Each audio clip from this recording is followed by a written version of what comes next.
Welcome to Two Therapists Talking. The hope for this podcast is to talk about important issues related to couples and individuals who are struggling in their lives with many different issues. I'm David Thompson, a marriage and family therapist. And I'm Sherie Christensen, marriage and family therapist. Please join us as we explore these issues together, and we hope you will learn and be enlightened along the way. Come find us at twotherapisttalking.com. If you like what you're hearing, please get on and rate us and subscribe to the podcast. Hi, and welcome back to Two Therapists Talking. I'm Sherie. And I'm David. And we are continuing to talk about the book The Mood Cure by Julia Ross, who's a nutritional psychologist, studies the field of nutritional therapy. And we talked last time about the importance of diet, nutrition, supplementation, sleep, our hormones, like the things that are in our bodies that affect our mood and our brain. Which is, I'm sure, why the book is titled Mood Cure. Yes. I mean, that's a pretty bold, strong title. It is. It's a very bold To cure statement. mood. Well, certainly, I think, to give your brain everything it needs. Yes. And if this doesn't do it, then there's, legitimately some things going on. But I think like we talked about last time, we just assume probably I have everything I need. I don't know. I mean, I eat, and stuff, so whatever. Right. But if we're talking moods and the importance of maintaining a good mood or having motivation and drive, getting things done, well, it's kind of a big deal what you're eating. Yes, it's a huge deal.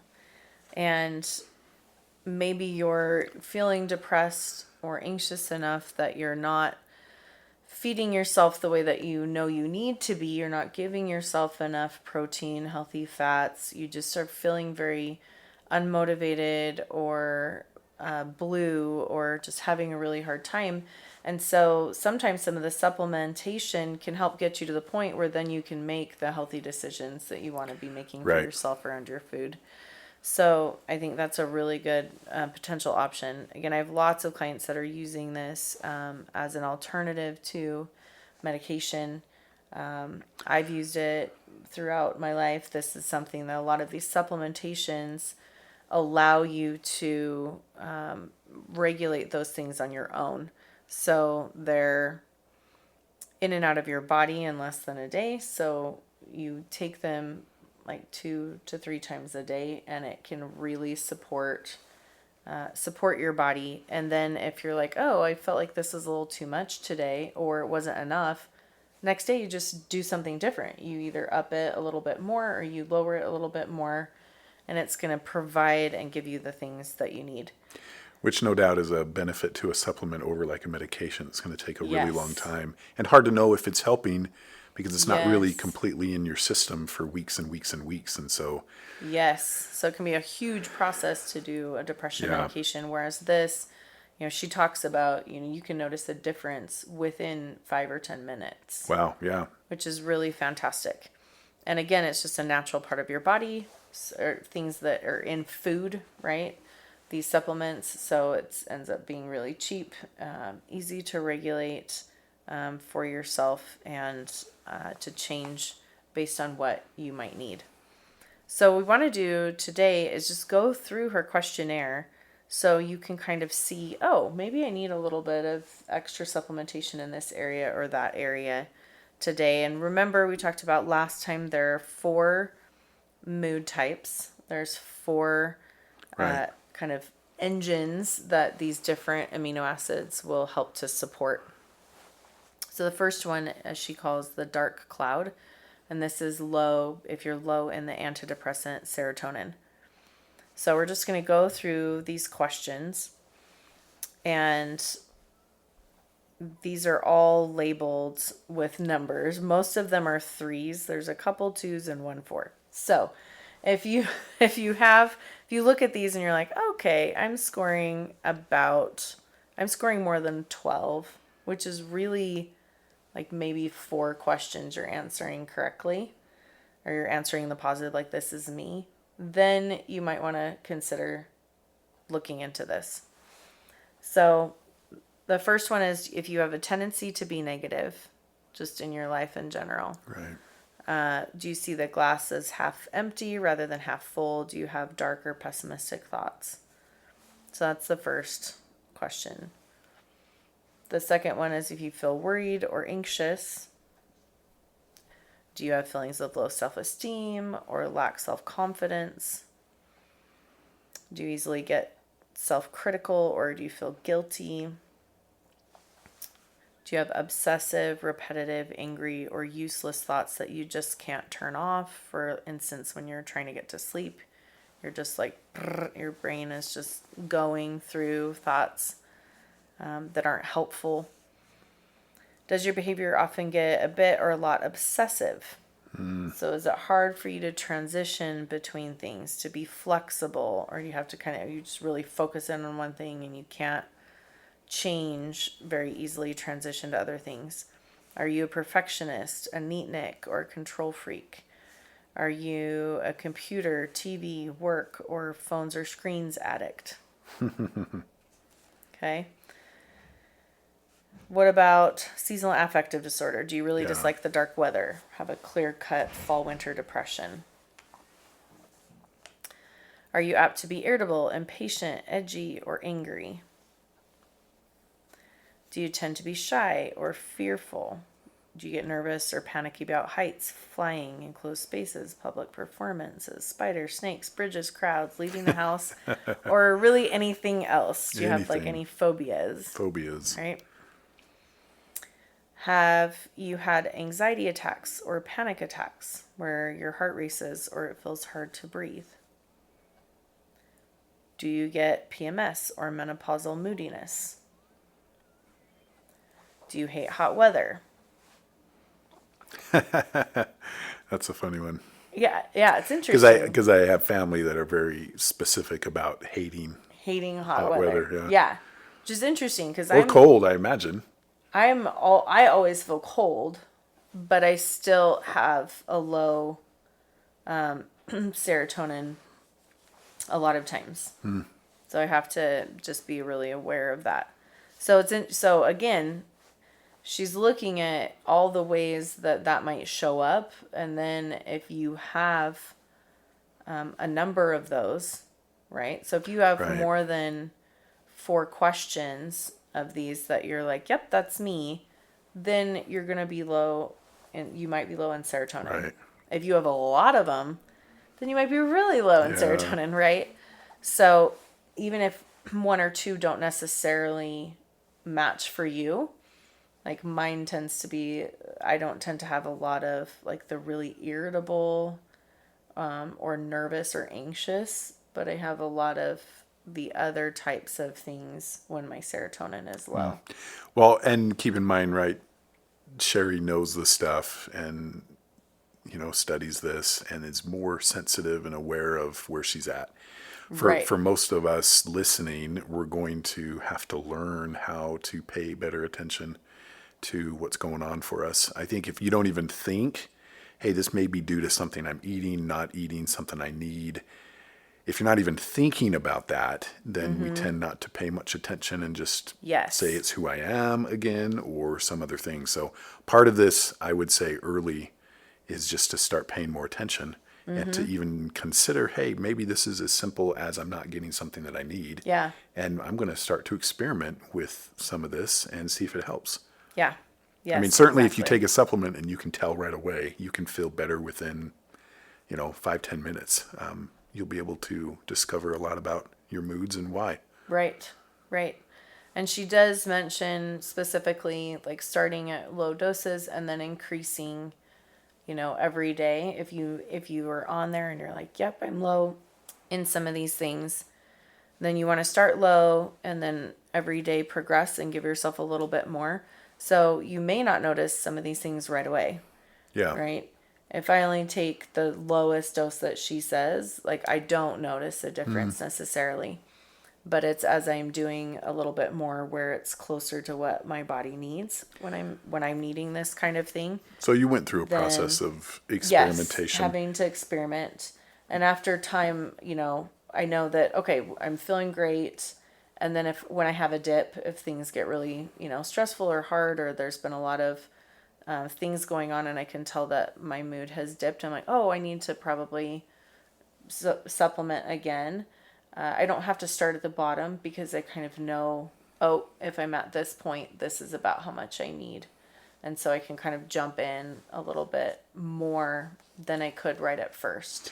And you're a good example of this. So at this point, do you feel like you have a pretty good idea for yourself? Yeah, I can tell what I need when I need it. Yeah. Sometimes I don't need anything. Sometimes I need it quite a bit. Sometimes I'm kind of in the middle.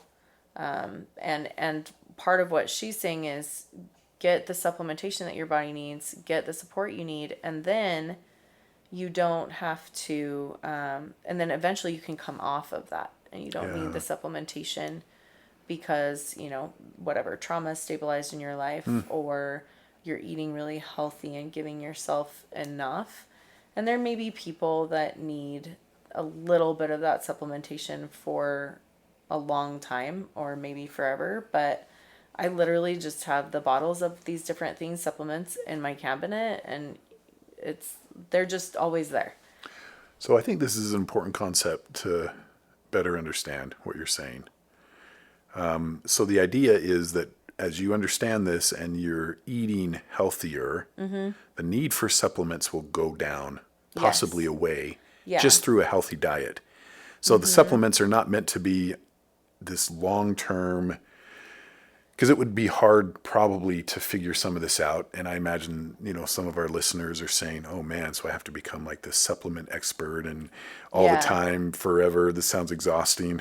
Right. But she's not saying that. She's saying more short-term in the beginning to help stabilize, but really through healthy diet. If you have, for example, mild depression or maybe even moderate depression and you're eating really poorly or you're eating in ways that aren't going to help support that, then yes, there's a good chance you could be totally off of them. If your body doesn't totally produce everything that you need, like you have a gene or something that is just going to give you more of a deficiency, you might need a little bit of it.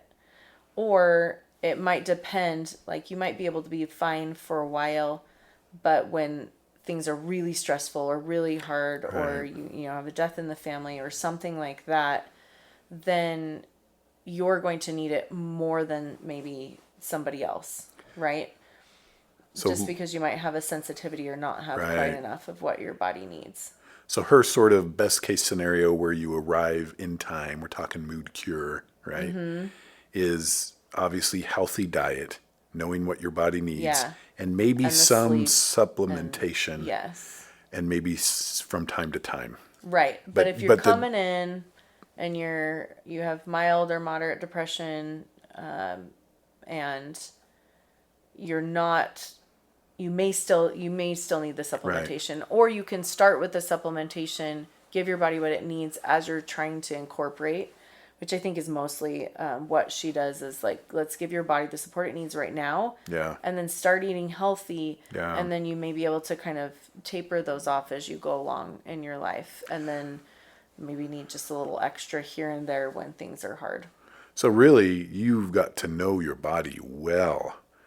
I mean, most of us, again, I don't think are sensitive enough to know, hey, this could be because of...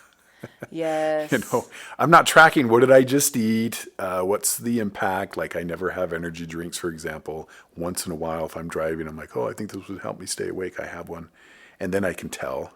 But I think most of us, we're not tracking this at all. So she's a big proponent of, hey, early to know if these supplements even help, you've got to be dialed into how you're feeling. And okay, and that's kind of why we're going through some of the questions so you understand, okay, if you're feeling some of the ones that we talked about, and then you're going to be low in serotonin. Which, and we'll talk about which is the 5-HTP. And so that's a precursor to serotonin. It's the amino acid that your body turns into serotonin. And so when you say supplements, you can just go buy 5-HTP. Yes, you can grab it on Amazon. Just grab a bottle of 5-HTP. It's super cheap. So next time you come in, bring some. Yeah. I want to try it and see if I notice a difference in 5 to 10 minutes. Yes. So, yeah, so it just goes through and she talks about how to do it, and how to do it well. But yes, it's very cheap. So it's like, now I can tell, I'm like, oh, these are the serotonin things, right? And as a mental health therapist, I understand what the serotonin things are anyway, Yeah. right? But I'm like, okay, I'm low in serotonin. Oh, I forgot my supplement this afternoon. Yeah, Okay, yeah, I yeah. can tell, or whatever. But it's so fast acting, you can It's so remedy fast that acting. pretty simply. Yes, Yeah. you can take it, and 15 minutes later, you're feeling a Okay. lot better. Okay. So it's super helpful. So let's just quick run through the rest of these serotonin pieces, the questions for the serotonin. So other additional things are you a night owl or find it hard to go to sleep even when you want to? Or do you wake up in the night and have restless or light sleep or wake up too early in the morning? Do you routinely like to have sweet or starchy snacks, wine or marijuana in afternoons and evenings or middle of the night, but not earlier in the day? So if you want that sweet or starchy, if you want that wine, if you want whatever, in the afternoon through the evening to even in the night, then you could be low in some serotonin. But you don't need it in the morning, right? So do you find relief from any of the above symptoms? So any of the questions I've asked so far, even before our little detour, if you find any of those relief from any of those with exercise, then you might be low in serotonin. Have you ever had fibromyalgia or TMJ? Or have you ever benefited in the past from serotonin targeted antidepressant drugs, so SSRIs? Okay. So if more than 4 of those questions that we just asked feel like you, then you might be a little low. More than 4. I'm sure Yeah. there's a lot of people that are like, I'm kind of every single one of these. Right. Yeah. There are definitely people that I do this with. They're like, yeah, I think there's like 2 on here that I wasn't. Yeah. Right. So then you're probably very low in your serotonin. So serotonin, safe to say, is a major contributor to your mood. Yes. If you're low, right? Yes. and you're having these symptoms. Yep. We can target serotonin and expect to feel differently. Yes, with 5-HTP, and she has a few other supplements that sometimes work better for some people's bodies, but for the majority of people, 5-HTP is going to be the answer for that. So we're going to develop a therapist-backed 5-HTP drink, and we're going to market it and sell it, and it's like you drink this, and 5-10 minutes later, you're going to be feeling pretty good. You're going to feel great, yes. Or is that just energy drinks? I don't know.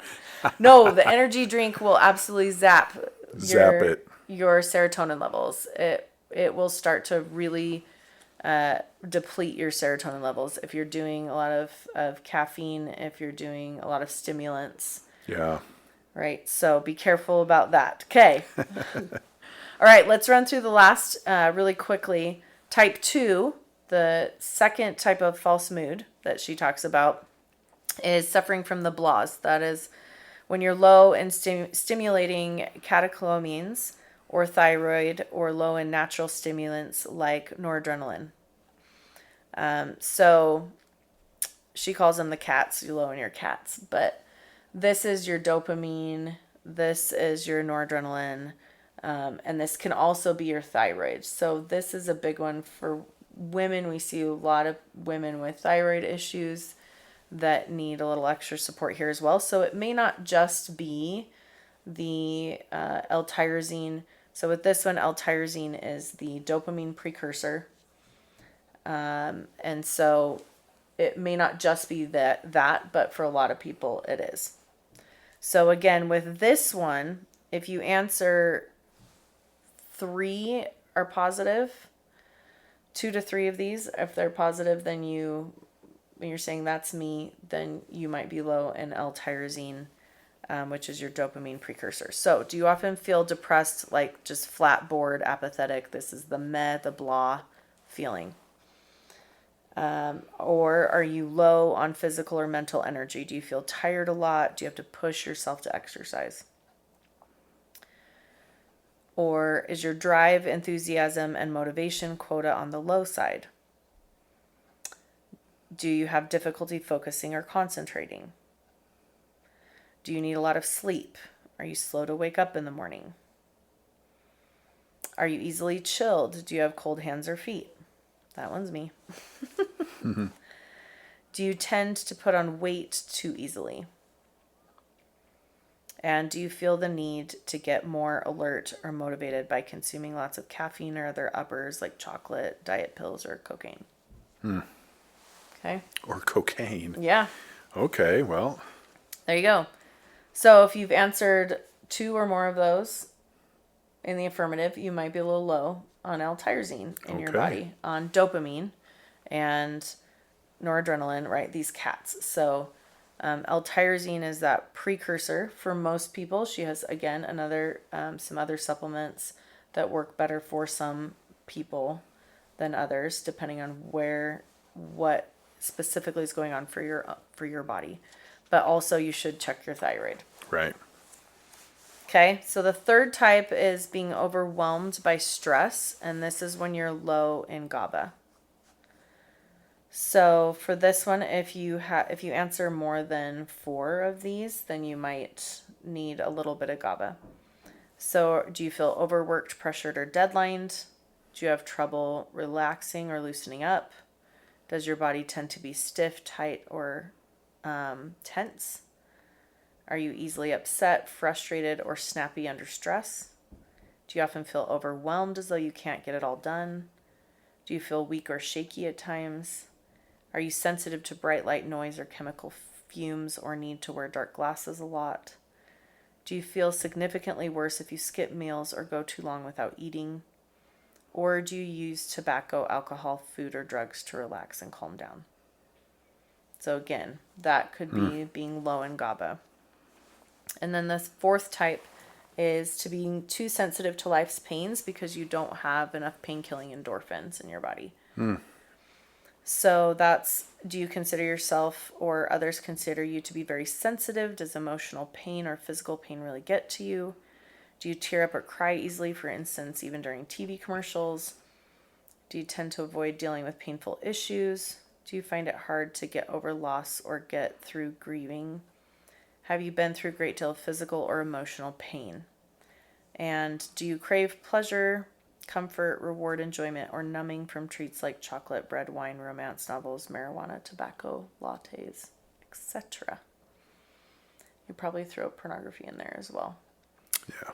So, again, if you answer more than 2 of those questions, the positive, then you might be low in pain-killing endorphins, and DLPA is one of the supplements for that. Again, we're kind of throwing these things out there. You can use supplementation, you can use diet to really help support your body and not have to feel these false moods. Right. Again, we're not